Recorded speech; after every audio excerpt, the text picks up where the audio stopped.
This isn't a hospital. It's not even what you'd expect from a clinic. Here, people aren't waiting to get treated, they're investing to stay healthy. In a world where traditional medicine waits for things to go wrong, this is the complete opposite. At Lanserhof, doctors like Dr. Sam Botchey are redefining what medicine means, blending science, sport, and longevity to keep the human body at its peak. Forget about treating disease, this is about optimizing life. So today we're going inside one of Europe's most advanced medical centers to understand a new movement, one that can change how we think about health and performance and the business of staying alive. Welcome back to another episode of The Business of Healthcare.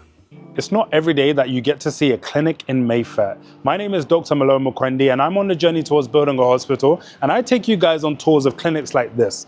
This clinic costs £5,000 a year to be able to access these services, and we're gonna show you guys what those services are today. So come along with me. All right, so walking in, this is the main entrance when anyone comes to the Lanserhof. Can you talk us through this space? This space is designed to be open. It's designed for people to feel welcome as soon as they come in. We've got our great reception staff that welcome people when they come in. And it leads directly into the lounge area where people can eat, relax. And we've got a chef in-house. The chef curates meals that are supposed to be healthy, based on low carbohydrate kind of premise. But also they really look at individuals as well. So people can come in and request their specific type of foods as well. Oh yeah, and there's a menu behind us as well. Yeah. As well as all of these things. Like these are, these are all Lanserhof branded things. And one of the main things they love to do is have this premise of renewal that I keep talking about and gut health.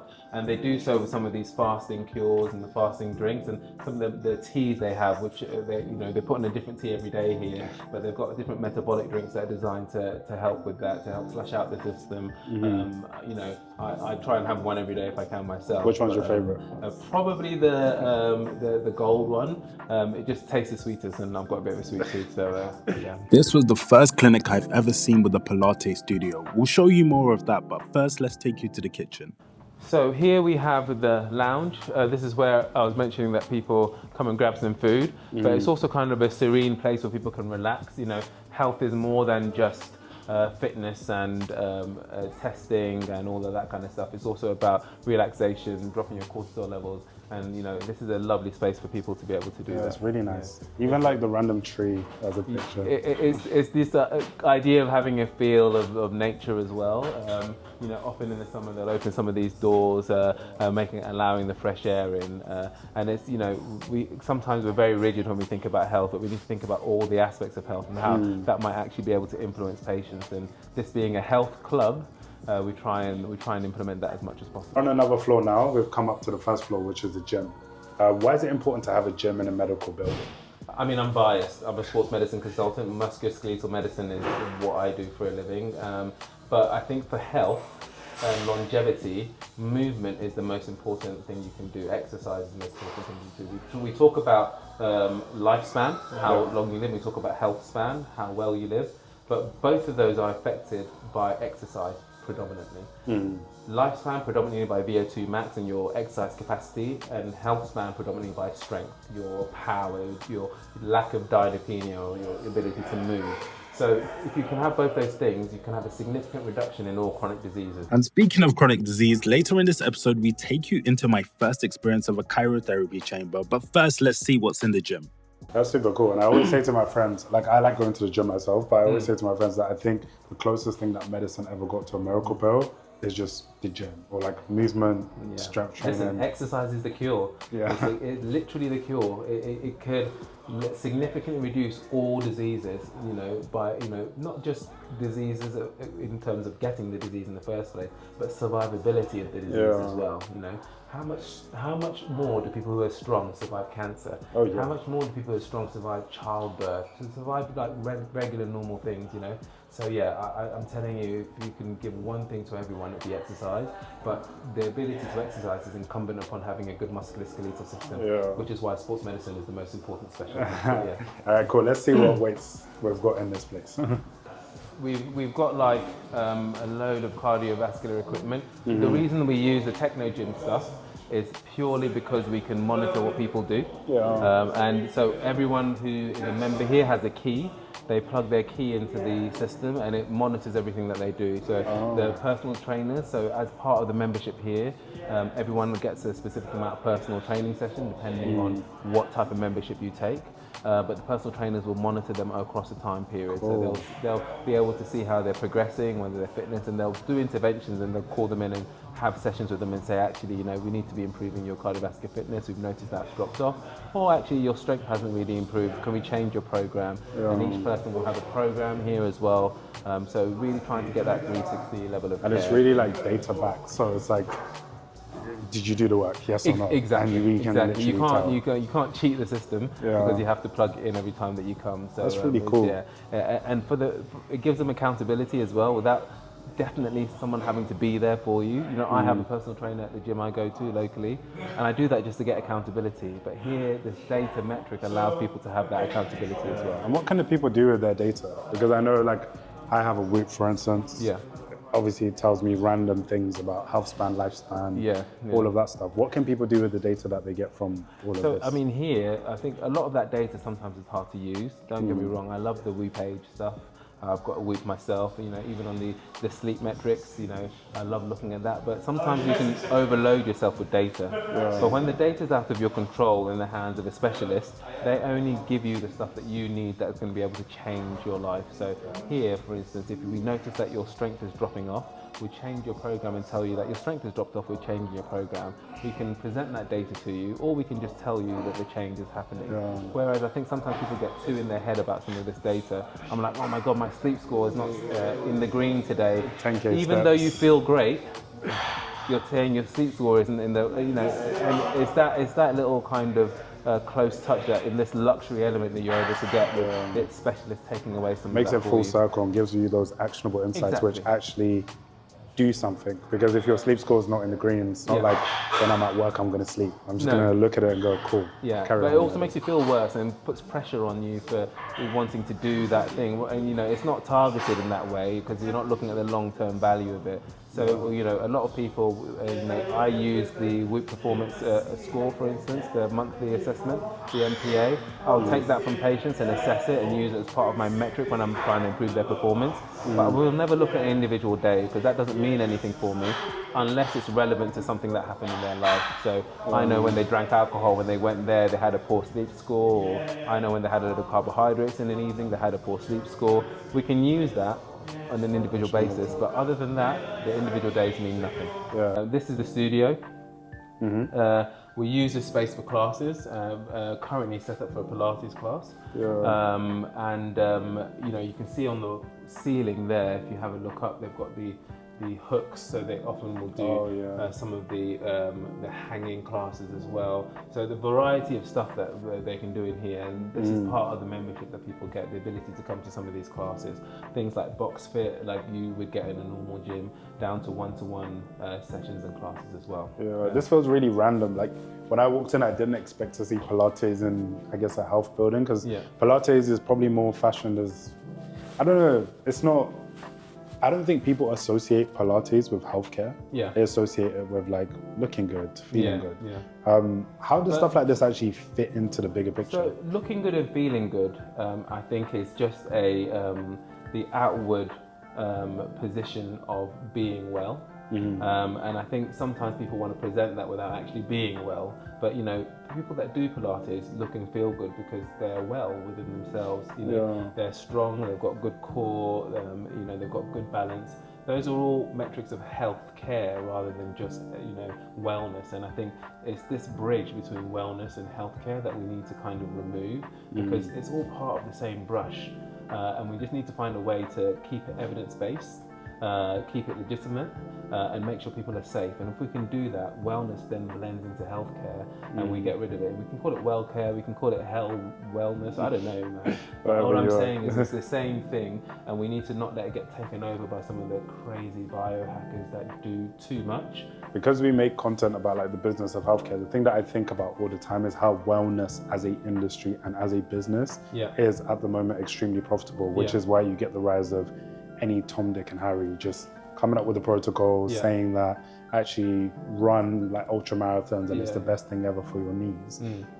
Do you think there is actually a way that you can stop that, or the vehicle just makes too much money at the moment that the money will always come first before people's morals and ethics? I think the money will always come first. I think, however, it is incumbent upon us as healthcare professionals to limit that, to try and protect people and protect patients. We won't be able to stop all of it because it's pervasive, and it's also like hard to get away from. You know, these people that tell you that you're going to live forever once you have some of these molecules, once you have some of this treatment, once you know.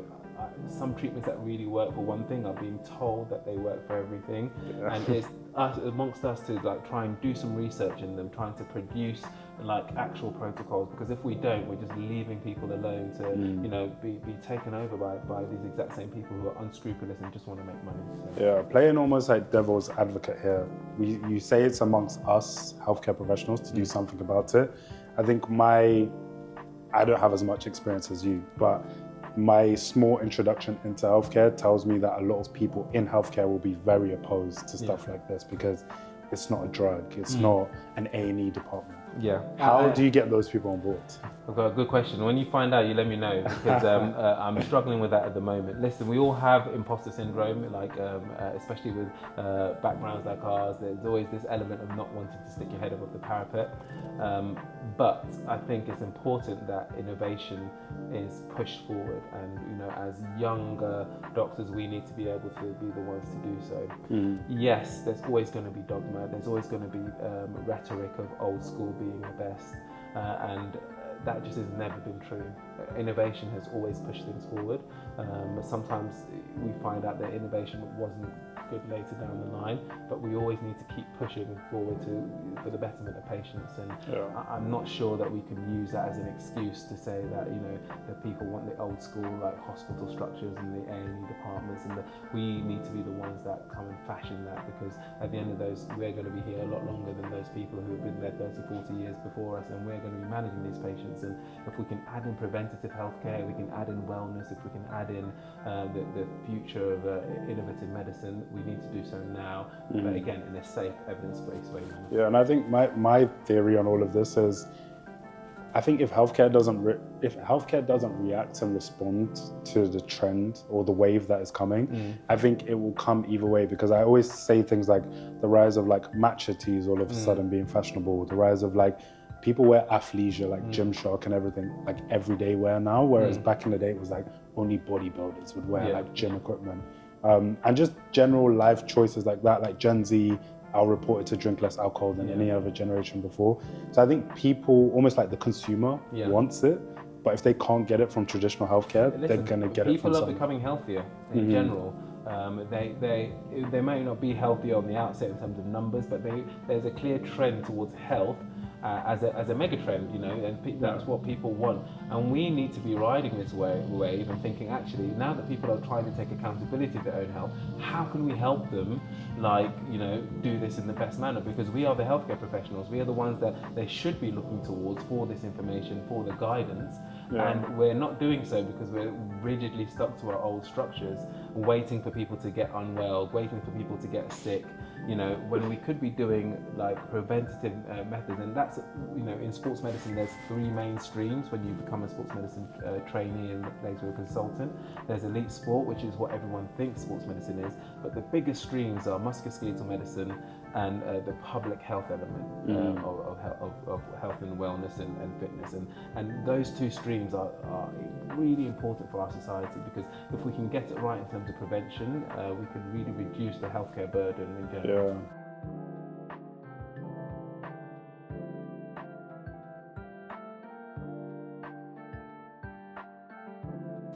Oh, is this the cool toilet? Mad. This is crazy. I don't know how much this place costs, but here you go. Yeah, listen, the idea of this place is as luxury. And I wasn't here when it was built, but I think the concept was to give people that luxury feel, so they feel that they want to come here and they want to be here, and that their money is worth something. So I mean, it's quite ridiculous in my opinion, but it's cool. Very, it's cool. How do you open the stuff? They're all open and they lock with keys. So if you you can have a look at this is the kind of like luxury element, that concierge stuff. So often people will have their bags and they'll put their stuff. We've got a butler service as well. So they'll leave their stuff in a bag and they'll do their workout. The butler will take their stuff, wash it, iron it, press it, and it'll be back for them to go to work. And it's it's part of that feeling at home and not thinking about anything other than being well whilst you're here. Yeah, and healthcare kind of comes first. Everything else is a secondary in this place. Exactly. So this is the top floor, it's the infusion suite. We've got some treatment rooms in here as well. So I'll just take you around. Essentially, the idea is the physiotherapists and the osteopaths. We've also got some other alternative therapists that work in here as well. And they've got some treatment rooms down there. Over here is the infusion suite. What types of things are being infused into people? So yeah, it's a good question. And it's also like quite a hot topic. Really, because it's controversial. Not everyone believes in infusions. I'm not really entirely sure where I stand on infusions in general. Targeted infusions for nutritional deficiencies can be quite useful, but here what you're getting is essentially the ability to ask for any infusion that you want, which you might actually be able to take if you drank, fluid and stuff. But what we find is people come here and they feel better, and whether that is placebo or whether that is actually them having a long-term nutritional boost, it's difficult to know. There's no evidence either way, but we certainly know that people regularly come back for infusions when they're having them. So amino acid complexes, B12s, vitamin C, vitamin D, they can all be infused here, and they've got different panels that they've worked off for years. There's the Myers cocktail, which is really quite popular with some people, and then the even more controversial NAD+, which is something. I think this is code. Yeah, you can take one of those to use for your media stuff. The NAD+. Do you know what NAD is? I would say I know what it is, but let's just give it for the people watching. Yeah, so I mean, NAD is a coenzyme used to help produce energy, ATP essentially. And what they found is when measured in older people, that across time you produce less NAD. So the concept is if you can replace NAD, it might give you a boost in energy. And that concept is proven to be true. It definitely gives you a boost in energy.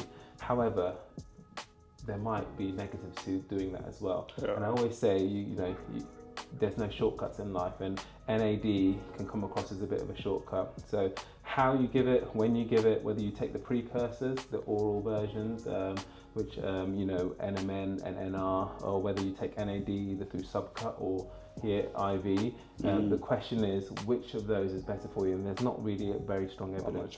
There's some evidence that it's useful in things like addiction, but here we give it to people because it's an available resource, and if you've ever tried NAD, it's like if you have it too fast, it makes you feel awful. Like makes you feel like your bottom is falling out of you. It's really, really uncomfortable if it's given too fast. So it's not an easy thing to give. But in the States, in other places across the world, it's been given for years with really positive effects on anecdotally on some people. But there's no large-scale study, so I can't really say to you that this is an evidence-based thing that people use. The other thing that working in this environment allows you to do is actually use things that you wouldn't normally get in the NHS and in other world. This is a Nessa neuromodulation device. Some football clubs have this across the world, and lots of other people have this. And actually, for things like chronic pain and anxiety, works really well at modulating that central nervous system. How does it work? Is it like electrical stimulation? Yeah, so it's not exactly electrical stimulation because you don't feel anything, but it works along those same wavelengths by modulating the neurological system in that way. It's the type of thing that similar to those vagus nerve that people use. Very, very similar. So some people feel sleepy after an hour of being on it, but it's one of those therapies that we're able to give here that's not accessible to everyone else. So, we've got a PRP machine, which is my favorite. I can talk to you all about orthobiologics all day. Platelet-rich plasma. I think orthobiologics is the future of musculoskeletal medicine, and we need to be promoting more things like stem cells and orthobiologics. as the evidence continues to mount for their benefit in terms of their regenerative capacity. Yeah. We've got this ozone machine, which which I probably won't talk too much about because I don't utilise myself and my patients, but certainly people find benefit from viral illnesses from using the ozone machine.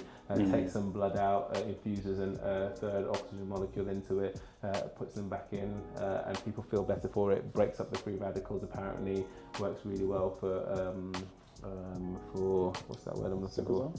No, God, I wonder if it's a good idea. Maybe, I don't know.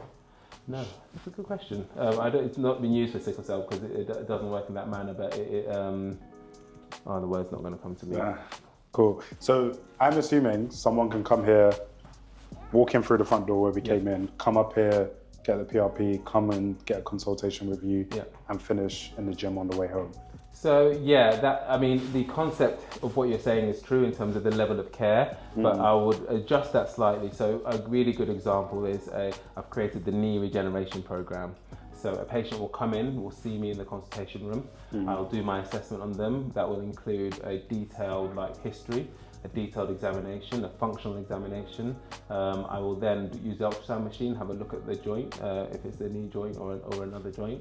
And then they'll go for a 3T MRI scanner downstairs, which I'll show you. They'll have the full biomechanical testing downstairs. They'll come up here and have some blood tests. We'll look at their biochemical outlook on their life, because cellular health and metabolic health is critically important for all of musculoskeletal disease. If they need a PRP injection, they can have their blood taken for that. It'll be spun in the machine. They'll come back down and I'll use an ultrasound guided procedure method to inject that into the joint to help them regenerate and improve the inflammation in that joint. Yeah, that's a whole day out. Right. It's a whole day out. And on top of that, they'll probably have had an assessment with the physiotherapist at the same time. We'll start taking them through exercises they may do for their rehabilitation.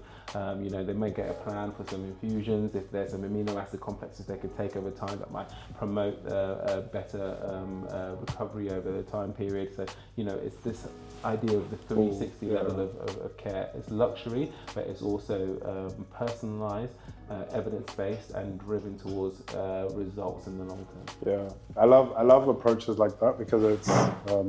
You can take that, by the way. Can I get to see? I love approaches like that because it's that's how healthcare should be, but I think we kind of got lost along the way. So you got to try it. It's a I'll leave it to you. matchable. Matchable. Yeah. Never even heard of that in my life. No? What, taste test for the camera? It's basically a protein ball full of matcha. Put that in there. Not too bad. I thought it would be like chocolate. I'll show you some of these treatment rooms as well.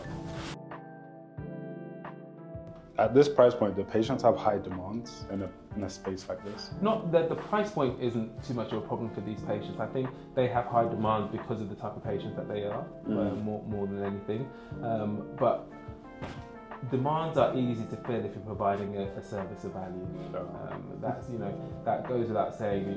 These people that come across as high demand don't come across as high demand when you're already providing them value because they don't ask for anything. Yeah, I love that. So this is my floor. This is I'm the head of performance here at Lanserhof at the Arts Club, and this is where all the magic happens. We have 4 rooms for you in here. We've got the movement lab. We've got the MRI scanner, a 3 Tesla MRI scanner, the highest grade. We've got a cryo chamber, and then we've got the best room in the building, which is the biomechanics spine lab, which we'll take you through all of them. So let's head into the movement lab first of all. Oh, this looks cool. Yeah, man. This is giving Premier League footballer, medical. So I'll send you a video I did recently. I was doing that knee regeneration program with Wayne Bridge. So we took him through the whole protocol. As in Chelsea, Wayne Bridge? Yeah. Oh, cool. So we took him through the whole protocol. So I'll send you that. You can use some of that in your B-roll. But he loves that stuff. But but the whole concept was here you're able to do everything. So here we've got a biomechanical, 3D biomechanical analysis.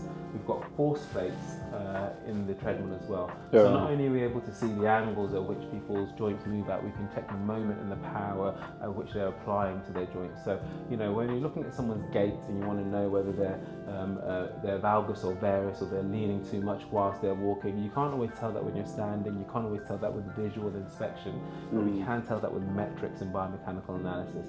And that also aids not just my treatments in terms of my injections and my protocols, but the physiotherapy. If they know that their glutes are weak from looking at this, we can assess the strength of the glutes and get a metric to that, and actually then apply that into the physiotherapy program. Yeah, and it goes back to what we're talking about upstairs about actionable insights. Because if you come here, like for instance, I tore my Achilles a few years ago, so I know I'm like one-sided leaning when I'm running. Yeah.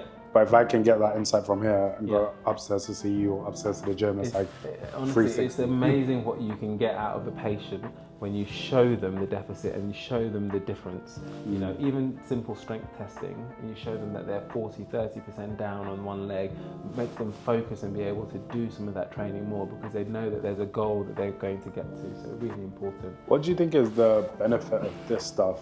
Because I'm sure everyone can appreciate the benefit as an athlete. Yeah. But if you're just Mark who works in HR, like what's the benefit of stuff like this if you can afford a service like this? So I think the main thing is accuracy in the data that you're being applied to, because I think it's quite easy to lose track of what you're doing when you're doing training and physiotherapy. But if you can apply like an accurate metric to that, you can actually get a better outcome in the long term. So Mark, who just wants to run a marathon, but is struggling with knee pain and has been to see several physiotherapists, might come here and realise that he's overstriding when he runs, or he's applying too much pressure on his left side, or he's leaning to.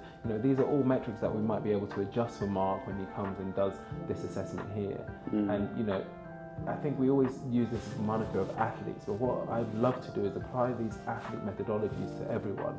And everyone is an athlete, because we all need to be working towards keeping fit into our later years if we want to have that strength span, that lifespan, that health span. And so to do that, we need to treat everyone like athletes. And this is quite expensive now, but the idea is if we can have proof of concept here, maybe in the future, all of these cameras, we've got iPhones now that are just as cheap. We're going to be able to have metrics where we can do this to regular patients through AI, through this, but we can't do that unless we have proof of concept in normal people, and that's what we're trying to provide here.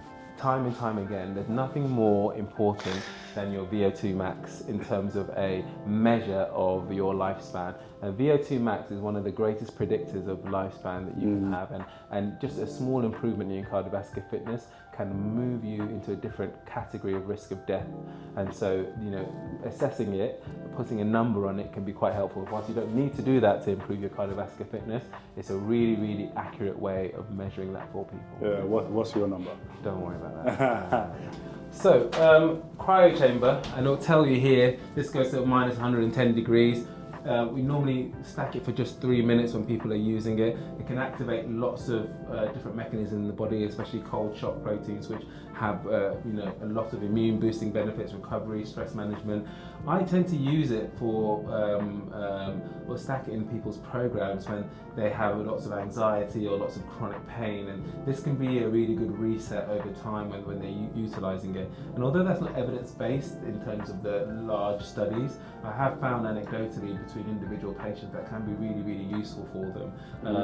And it's more of a wellness thing. We're talking about this between wellness and healthcare and evidence-based, but it's certainly one of these metrics that you can employ if you have the availability to do so for people that want to feel well, because it gives you that kind of, that alive boost that you can't really measure or quantify. So what, someone comes in here, slips on those slippers over there, and just walks into the chamber? Why don't you step in, have a look?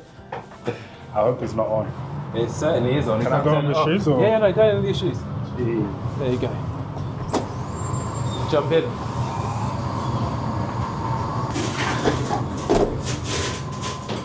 How long do you stay in here for? 3 minutes. I kind of like it. Yeah? Yeah, it feels... I mean, I've got clothes on, so I probably didn't feel it as I should do. Whoa. But Do you go in there like what, in shorts? Yeah, so most of the time it's shorts, these shoes you've got on here, gloves and a hat to cover your ears, and that's it.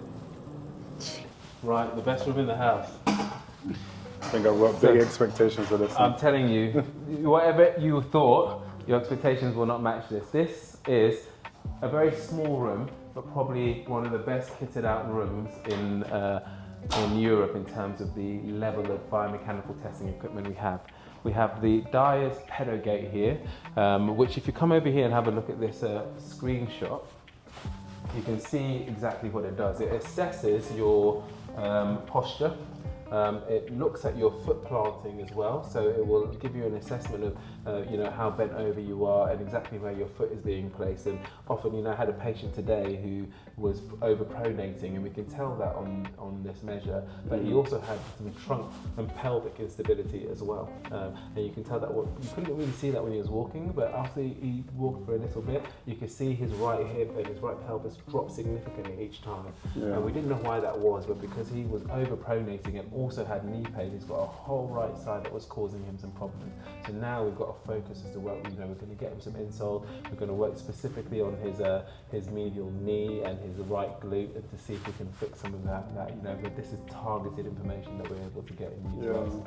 I imagine this, like a lot of people who come here are probably like to begin with, but if someone, let's say, had, I don't know, like a foot drop, would stuff like this still benefit? So I mean, most of the patients I see, we obviously there's members here, but I see everyone who wants to be seen, and most of them come in with a problem. They'll come in with some musculoskeletal pain or an injury of some form, and I try and utilize this equipment, although most of the time it's not available on insurance, so having to co-pay or have a payment to get this assessment. But it's really useful in figuring out what's going on with them, rather than just looking at an MRI or looking at functional assessments. It's like a full body MOT. Exactly. And what about the other things? I'm looking at some of these pieces of equipment thinking, how on earth does this work? This one has like bike brakes. I mean, so there's varying things, right? This one here is called your centaur, and it looks at your trunk strength. So you get trapped in, and you basically assess how strong your trunk is by a measure. You've got this one here, which looks at your neck strength specifically. All of these three devices as well, not only can they check strength, but they can also test. You can also train your strength in them as well. So we get a lot of boxers and rugby players coming in to use that machine over here to check your neck strength. We get a load of swimmers coming in to use and check their trunk strength in here as well. And then we've got the spinal testing equipment as well. So a variety of stuff that we can use to measure every bit of the body and put numbers to it. And when you put numbers to it, you can assess later once you put your intervention in. So let's say someone comes in and we check their trunk strength and they've got a weak trunk, or we check their spinal strength. We can do a measure of training with the strength and conditioning coaches and then retest that in 3 or 6 months. That's the benefit of having some of this data available to us. There is very few intervention that doesn't involve the patient putting some effort in, and the buy-in for the patient is equally as important, which is why when you work in a setting like this, it's easier to do so, because the patients buy in immediately because they trust and believe you. When you're in a dingy back room in the back of a ward somewhere, and you're trying to convince a patient who's got limited mobility to walk, it's difficult to do so. And when someone is invested in their health, you're going to get a better outcome. So here we can provide proof of concept to be able to apply to those situations later down the line, where we might be able to get more buy-in from the patients. Data allows buy-in. This is a Biodex machine. This is quite common, ubiquitous in loads of football clubs. You'll see loads of people with ACL tears testing their strength on it. But the reason that we like this for football players and other things is we can show them the graph of where their leg is compared to the other side, and immediately they're like, they know for most footballers that they need to be 90% to get of the contralateral side. Immediately they got that data, that vision. They want to get better. They want to get to that level. But now we can do that for everything. We always talk about healthcare in the UK as something which is, I guess, free for all. But this is a service which not all can offer. What aspects of the service that you provide here do you think need to come kind of from the top and work their way down? I don't think anything is a must-have. I think when you look at the NHS healthcare, we're dealing with must-haves, and I don't think anything here is a must-have. The question then you have to ask yourself is, must-have the optimum? And I don't think that is. So if we're dealing with optimal healthcare, then you can't look at it as a must-have scenario, because then it's a race to the bottom in must-have. You're trying to provide the most you can within limited resources. Yeah. And that is never going to provide you with innovation. That's never going to provide you with the best top level of healthcare. Despite the NHS doing amazingly well for the construct that it is, there's no way that you can provide the best healthcare within that construct, because you can't innovate freely and you can't push the boundaries freely, because you need to be able to push the boundaries to fail, to find out what works, what doesn't work. That costs money, that costs trial and error, that costs time, and you don't have that availability in the NHS. So nothing here is a must-have, and nothing here applies directly to NHS practice. But NHS practice isn't the be-all and end-all, and it certainly isn't the optimum level of healthcare. And working within the NHS for several years, I know that, and everyone who works in the NHS knows that. But that's what we need to be able to push the boundaries for in other sectors, so that later we can apply that to NHS. Because once we find an evidence base for it, within innovation, within practice like this, then we can say, okay, this works, and then you can take it to the NHS and find how you can do that in a cost-effective manner. One of the most, I guess, pivotal things that I've learned in the small time I've been on the stroke ward is that every single person with a stroke that I see, on a technicality, could have been prevented if we did something 20 years earlier. Whether that was lifestyle, whether that was getting them a blood test so they could see their cholesterol, or something. But every stroke, there was like a series of events that happened which have led to this. But it's a shame that, I guess, traditional health systems, we wait for the event to happen before we do anything. Remember that we live in a traditional health system that doesn't have any other option currently. So, it's by design that they're waiting for people to become unwell, just because that's the best way to use the resources. But if we're looking for long-term in the future, we need to start adding prevention and preventative measures and optimization early on in life. And if we can do that and make the whole society healthier, through evidence-based metrics, then it always starts from the top. The things that we're doing now in regular practice started from some innovation that happened, was only available to a few people. And AI 10 years ago was probably only available to the geeks and the super millionaires that were working in those environments, and now available at a drop of a hat. And it's going to be the same for healthcare. The things that are only available to the echelon now in these environments, in 10, 15 years will be available to everyone. So we need to try and push those boundaries as hard and fast as we can, whilst remaining safe and evidence-based. So this has been another episode of The Business of Healthcare. My name is Dr. Malo Mukwendi, and I'm on a journey towards building a hospital, and I love going to places like this. I think my key takeaway from today is that high performance is something that we should be optimizing for in healthcare. So if you've made it this far in the video, I'd love for you to leave an apple in the comments, because an apple a day keeps the doctor away. And don't forget to like, comment, and subscribe.